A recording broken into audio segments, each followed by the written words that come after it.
I am always down to be a guinea pig for you guys, so just let me give you a recap of my first Poshmark live show and do a comparison with whatnot.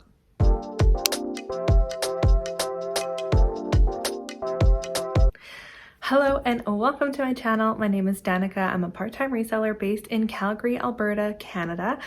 I sell on a Poshmark US, Poshmark Canada, eBay. I made one sale on Etsy, so I guess I'm an Etsy seller now. But today's video is about live selling. So if you've watched my channel before and have kind of followed along in the last few months, I had done the onboarding for Whatnot and done a few shows and kind of put that on the back burner just because sourcing for them is so much work, and doing all that listing all at once is also a lot of work. The shipping afterwards is so much work. But then Poshmark came out with their live shows and I was like, fine, I guess I'll jump on this bandwagon. If anything, it will give me the opportunity to try something new out and kind of let you guys know what my thoughts are. So I had my first Poshmark live show last night. I did it over on Poshmark US. That was just I was approved first on Poshmark US. They hadn't brought it over to Poshmark Canada yet.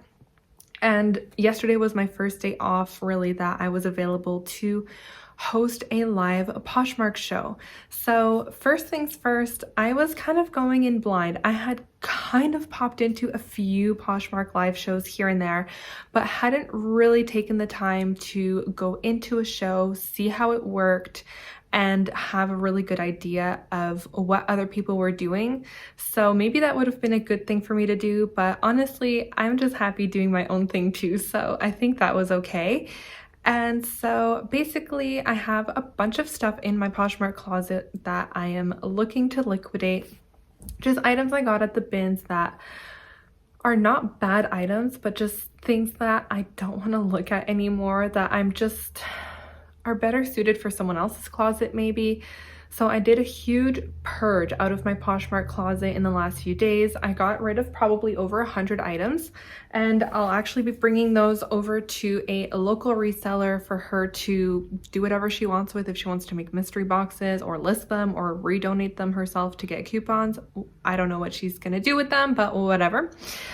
And so I also had some items that I was like, okay, I'm sick of looking at these, but I feel like they're really good and I feel like someone else would appreciate them. So I used those items in my Poshmark live show, and because I wanted to be able to do kind of lower starts, I also had some items that I had never listed before that were in my death pile that I just kind of threw in there just to have some fresh listings and just like have some excitement, I guess. And so in the end, maybe should we just go through like the process and then I'll tell you how it went in the end.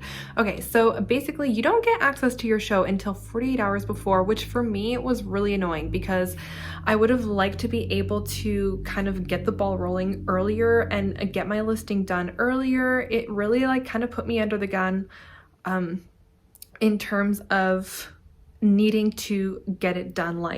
I didn't want to be doing it an hour before the show. So 2 days before the show is when I got access, and I just went into my closet and selected all the current listings I had that I wanted to add to the show.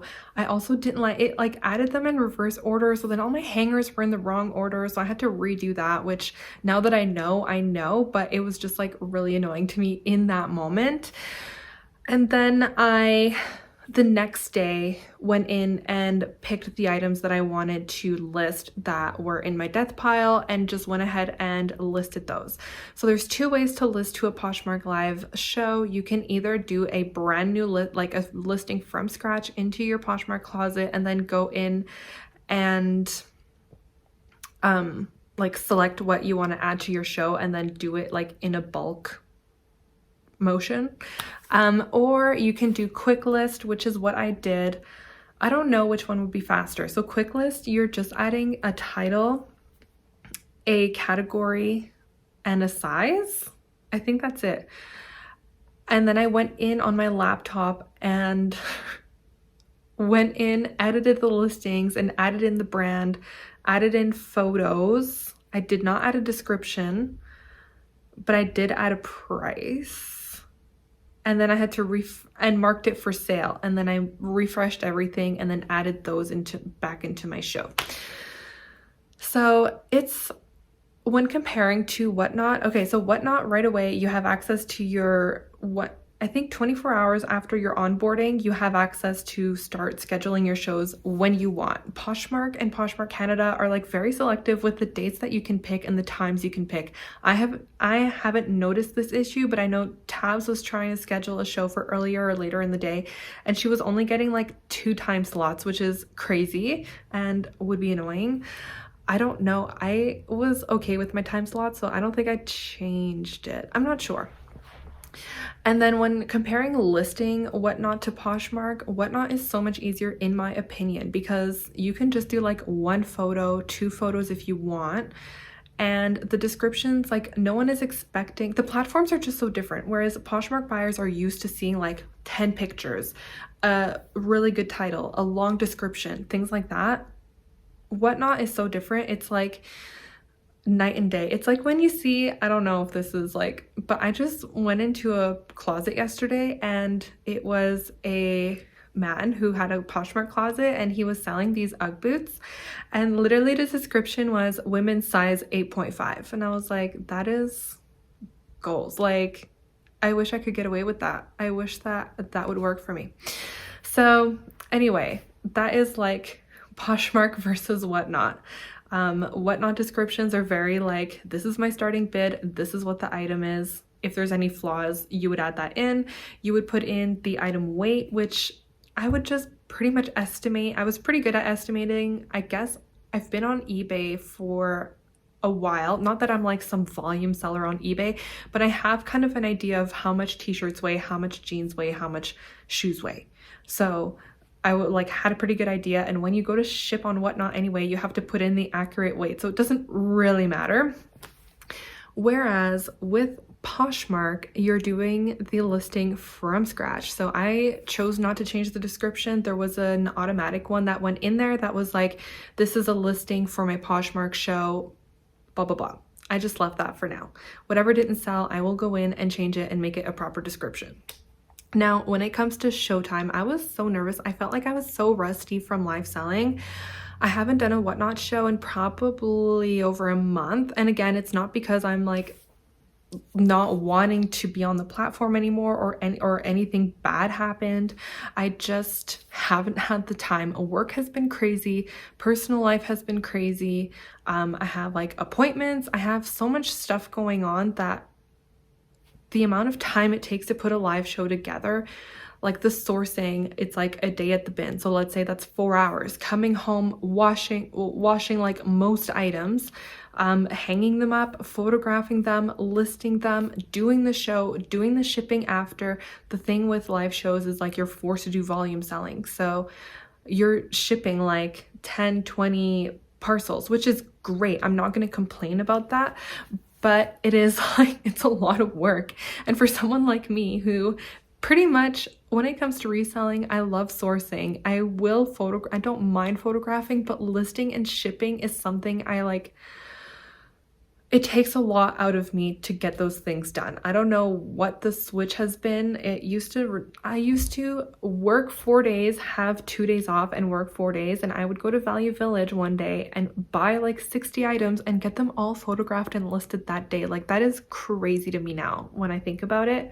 Could not be me now. No. Anyway.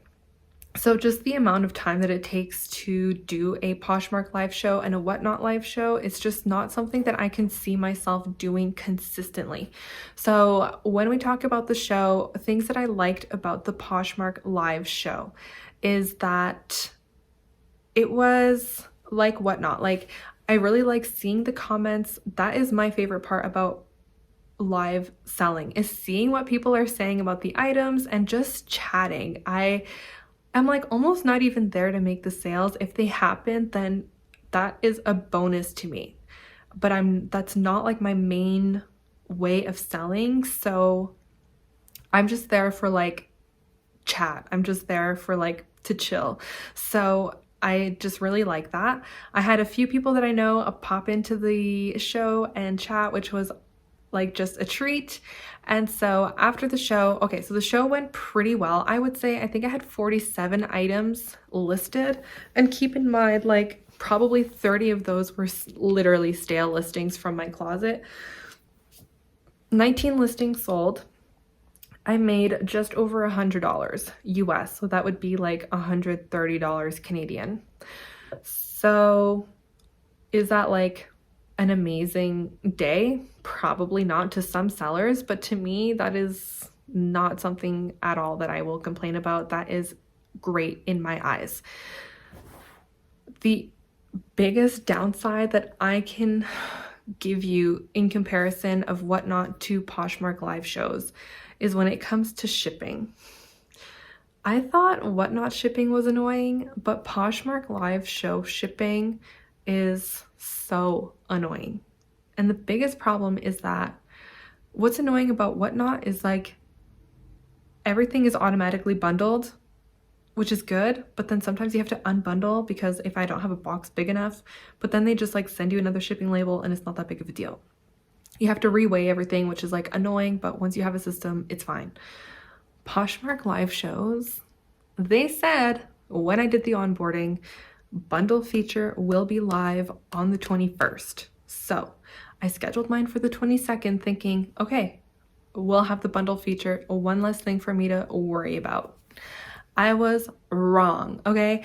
Someone told me that someone else got an email saying that the bundle feature was not ready yet. It would still be a couple weeks. And I was like, I never got an email, so I don't know if that's for Poshmark Canada, Poshmark US. Like, I don't know what's going on with the bundle feature.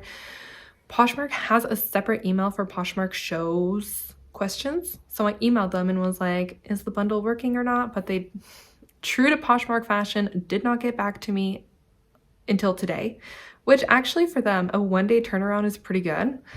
But it was too late. They are not doing bundling yet, which is so annoying. So basically what you have to do is go in individually to every, like if someone bought 5 things, you go to that, you make a new listing on Poshmark, bundle for whatever their name is.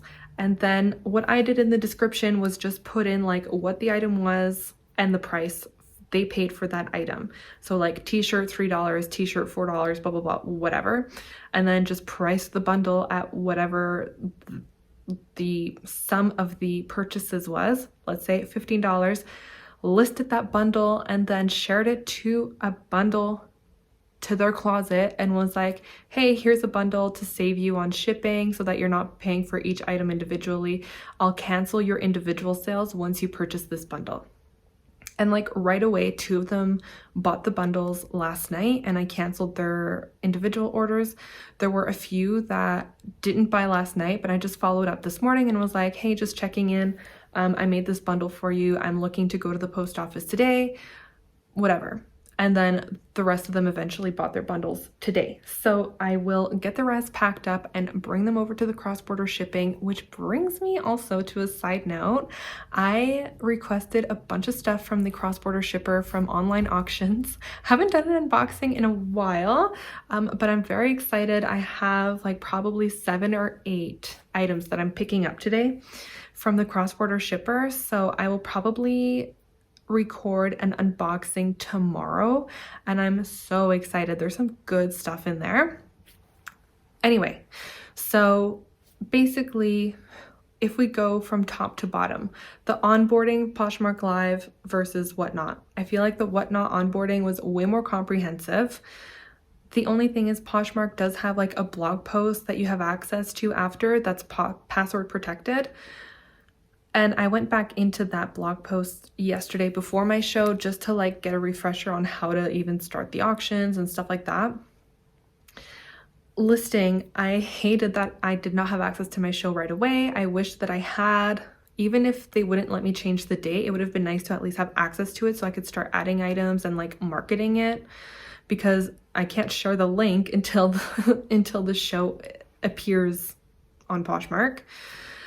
The actual show, I would say it's pretty comparable, Whatnot versus Poshmark. It was like the same kind of idea. I had the show going on my phone. I had my iPad next to me to feature the items and to start the auctions.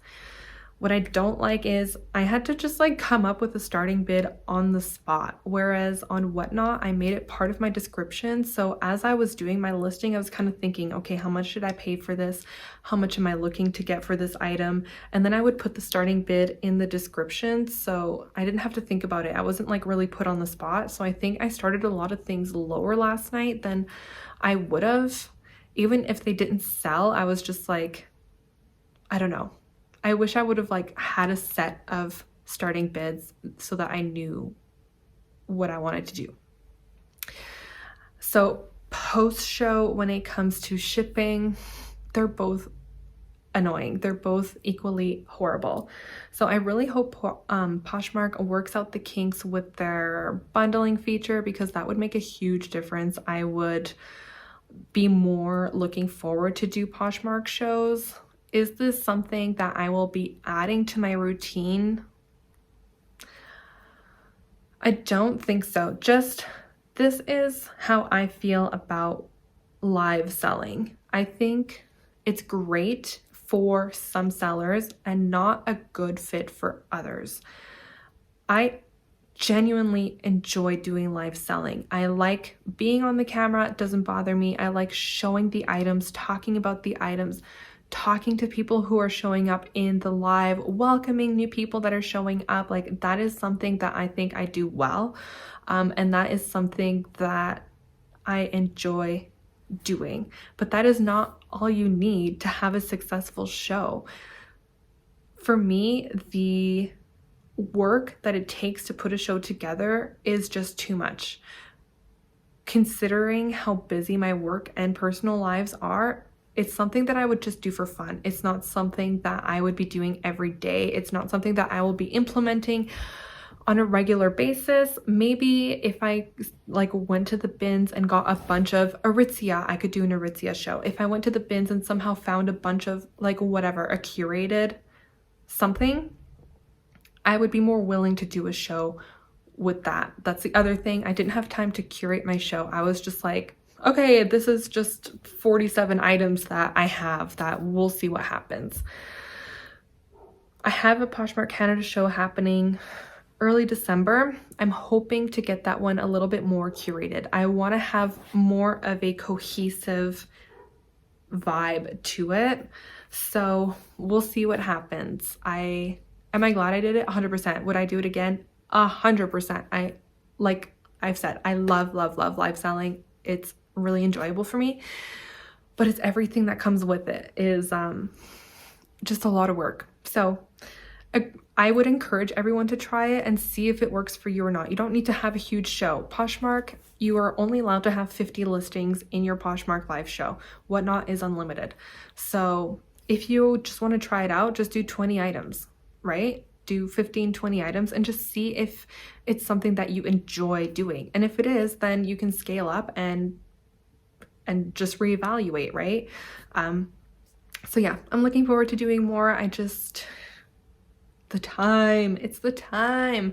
And I'm like in the middle of like a big transition of Poshmark reselling.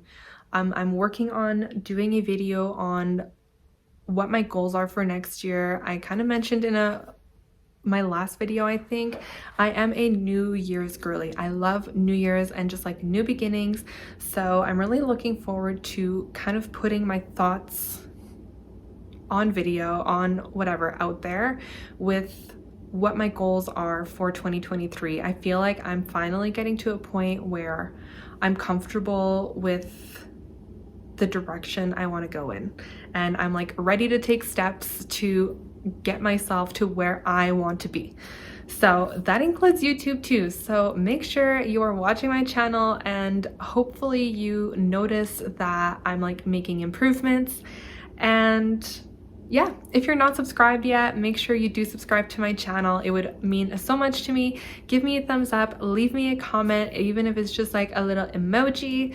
If a thumbs up if you want to do live selling, and a thumbs down emoji if you don't think it's for you, and we'll chat. But with that, I think I've covered everything about Poshmark live selling that I have to share for now. Obviously, I will share my thoughts after my Poshmark Canada live show. I have I just have a feeling that it's going to go differently. Like that it's just going to be a different vibe. So we'll see how it goes, and I will see you there.